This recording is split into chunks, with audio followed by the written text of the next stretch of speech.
وقتی که پول دار بودم یارو جورم بسیار بود. در پشتی دری خانم ماشینک و قطار بود.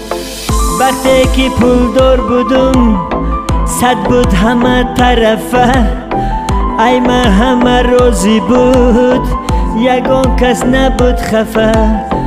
وقتی که پول دار بودم همه دوستم می داشتن، حالا که پول ندارم دوستانم گشت دشمن.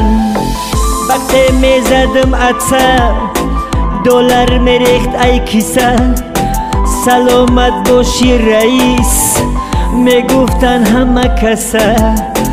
امروز که من بکارم گشتم کیسه ای خالی، رفیقای بسیار داشتم در برم نیستن حالی.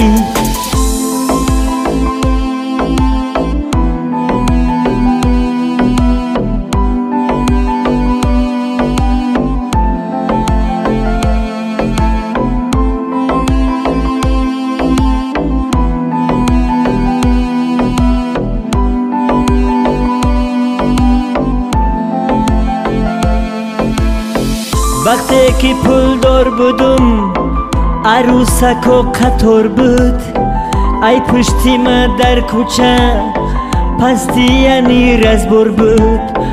وقتی که پول دار بودم همه میکرد سراغم، در خانه طاقه ماندم نمیکنن سراغم.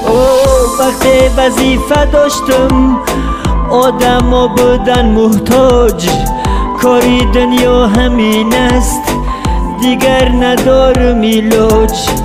پول و مالی وظیفه مانندی چرکی دستی، احتیاطش نکنی عاقبتش شکستی.